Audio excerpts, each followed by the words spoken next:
Apex Legends is an amazing success, and it's probably your new favorite game.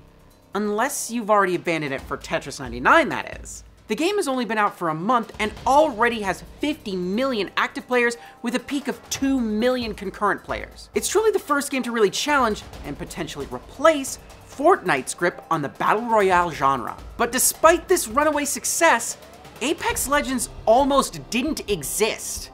The universe has tried, multiple times, to kill the game's developer Respawn Entertainment. Let's take a look at how Apex Legends came to be, and how all the bullets that should have killed it didn't.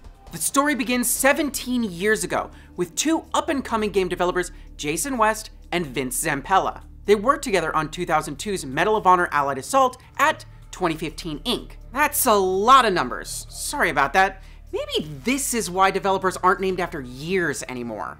Just days before Allied Assault's release, a whopping 75% of 2015 Inc. staff handed in their resignation letters. All of them joining up with a little company West and Zampella had just started called Infinity Ward. Their previous employers at 2015 Inc. quickly filed a lawsuit claiming that during Allied Assault's development, Zampella held secret meetings with EA to start a competing studio. These accusations would suspiciously mirror Activision's accusations against West and Zampella nearly a decade later. This lawsuit easily could have been the end of West and Zampella's careers, but strangely, Activision stepped in to save the day.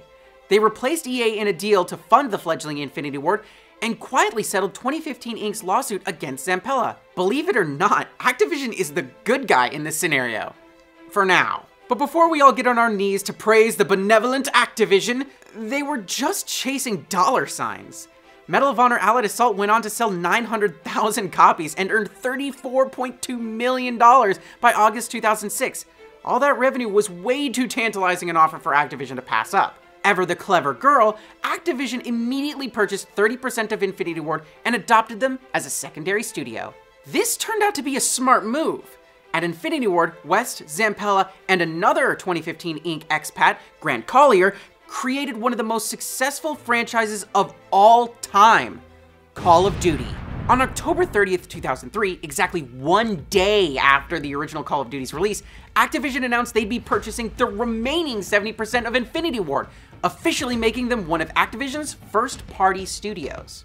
In the years following, West and Zampella served as the lead director and producer respectively for some of gaming's most successful shooters, including Call of Duty Modern Warfare 1 and 2. But between the release of Modern Warfare and its sequel, Collier essentially vanished from the industry altogether. Seriously, nobody knows where Collier went. People have been trying to find this guy as recently as 2014, much to the annoyance of professional nature photographer Grant Collier, who had a bit of an identity crisis over the situation. With two huge successes already, surely Activision couldn't be happier to have Infinity Ward under their wing, right? Wrong! In March 2010, Activision suddenly fired two senior employees for breaches of contract and insubordination. G4TV originally broke the news, citing a source close to the developer that a bunch of bouncer types had suddenly showed up to the Infinity Ward office, which got the internet speculation train running at full speed. It's worth noting that G4TV is essentially gone, and a lot of the finer details got lost to time. Nobody knew what was going on over there, but it clearly wasn't good. West and Zampella updated their LinkedIn profiles later that day, listing Infinity Ward as a former employer, and they weren't alone. 46 other Infinity Ward employees resigned quickly afterward. This all seems a bit familiar, doesn't it? Some industry veterans chimed in on the situation, offering condolences to the Infinity Ward team. No one put it better than Double Fine founder Tim Schafer, though. Getting mad at Activision for this kind of thing is like getting mad at an ape for throwing feces. It's just how the beast communicates. Zampella and West immediately filed a lawsuit against Activision demanding creative control over all Modern Warfare games and unpaid royalties and damages in excess of $36 million. According to the lawsuit, Activision interrogated the duo for over 6 hours in a windowless conference room. Investigators also brought other Infinity Ward employees to tears with aggressive questioning and accusations, and then threatened West and Zampella with insubordination if they tried to console their worried staff. Activision fired back with a countersuit saying they fired West and Zampella because they had morphed from valued, responsible executives into insubordinate and self-serving schemers who attempted to hijack Activision's assets for their own personal gain. The internet quickly rallied behind the developers, calling out Activision's aggressive tactics, poor work environments, and compared Activision to Mr. Burns, the personification of the world's shittiest boss. Are you saying boo or Burns? West and Zampella eventually settled the whole mess out of court, but this easily could have spelled the end of West and Zampella's careers again. Let's be honest, it's hard to go toe-to-toe with industry juggernauts like Activision and survive unscathed. But West and Zampella are experienced at ducking the corporate axe. Not only did they survive exiting Activision and the lawsuits that followed, but also 38 of the 46 Infinity Ward employees who had resigned joined up with them on their next big endeavor. Freshly rejected for the second time, West and Zampella were clearly not ready to quit. Just a month later, the pair founded their next studio in April 2010, Respawn Entertainment. By July 2010, West and Zampella had Respawn Entertainment up and running with pre-production on their first title, which would eventually become Titanfall. The world first heard about the project at E3 2011, where EA's current acting president, Frank Gibeau, announced that Respawn had partnered with EA and would be working on a brand new sci-fi shooter. Of course, life is rarely a non-stop parade of good news and happy times. Jason West announced his retirement from Respawn Entertainment and the games industry entirely in March 2013, just 2 months before Titanfall's full announcement at E3. Titanfall launched in March 2014, exclusively on Microsoft platforms. It didn't have the cleanest release window either. In classic EA fashion, the publisher decided to launch Plants vs. Zombies Garden Warfare, another team-based, online-only shooter, just a month earlier. Despite this, Titanfall succeeded at retail, selling over 10 million copies by October 2015. But EA's nasty habit of releasing competing games so close to each other would spell disaster for Respawn down the line. With Titanfall earning critical praise and great sales numbers, Respawn began production of a sequel in mid-2014. Titanfall 2 would add a new matchmaking system, add a more robust single-player campaign, and drop platform exclusivity. Unfortunately, Titanfall 2 didn't get the marketing push that the original did.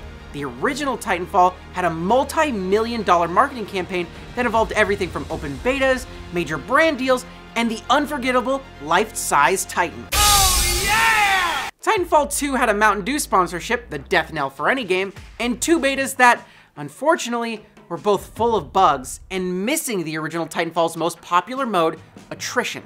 The Titanfall 2 beta skipped a PC release entirely because, according to Vince Zampella, Wonderfully curious PC players have proven in the past that they will dig out anything they can, and there's a risk that they could spoil some of our single player. an excuse that didn't sit well with the PC community. EA's other shooter, Battlefield 1, launched its beta on Xbox One, PlayStation 4, and PC 3 days after the end of Titanfall 2's final beta.